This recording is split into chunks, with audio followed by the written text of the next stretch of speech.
Hello everyone, so today we are going to talk about Forest Conservation Act. So the Forest Conservation Act, this was enacted by the Parliament in the 31st year of Republic of India.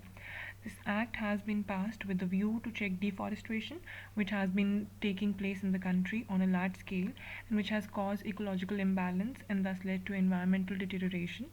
The President of India promulgated the Forest Conservation Ordinance on 25th of October 1980. It simply aims at putting restriction on the de-reservation of forests or use of forest land for non-forestry purposes. It was further amended in the year 1988. This law extends to whole of the India except the state of Jammu and Kashmir. It has 5 sections. So section 1 of the act explains short title, extent and the date of commencement. Section 2 of the act is about the restriction on the state government for de-reservation of forest or use of forest land for non-forest purpose. Non-forest purpose means the breaking up or clearing of the forest land or portion thereof for the cultivation of tea, coffee, horticulture crops or any purpose other than reforestation. Section 3 of the Act deals with constitution of the advisory committee. It gives central government the power to constitute a committee of such number of persons as it may deem fit to advise the government. Section 3A deals with the penalty of contravention of the provisions of the Act. Section 3B deals with the cases in which the offence is made by the authorities of or government departments. Section 4 deals with the power to make rules. It states that the central government may, by notification in the official gazette, makes rules for carrying out of the provisions of this act. Section 5 deals with repealing and saving of the forest resources. The guidelines have been issued under the Act from time to time to simplify the procedures, to cut down delays, and to make Act more user-friendly.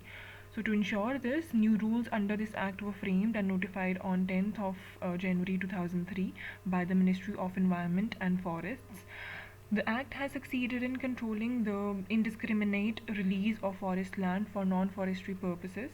Prior to 1980, the rate of diversion of forest land for non-forestry purpose was about 1.43 lakh hectare per annum.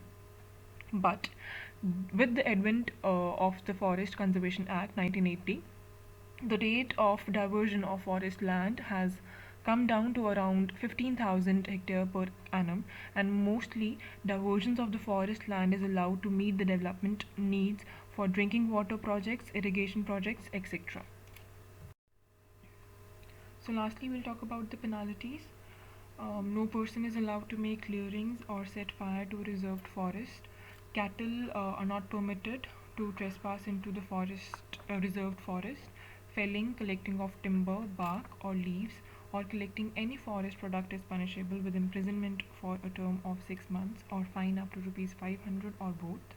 So this Forest Act, Conservation Act, is basically to protect the forest and forest resources.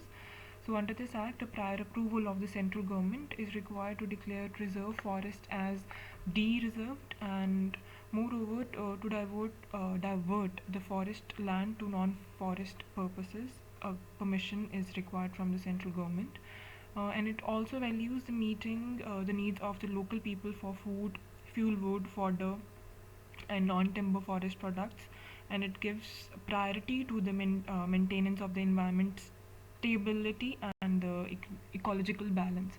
So this is all about this Forest Conservation Act. If you have any doubts regarding this act, feel free to contact me anytime. Thank you.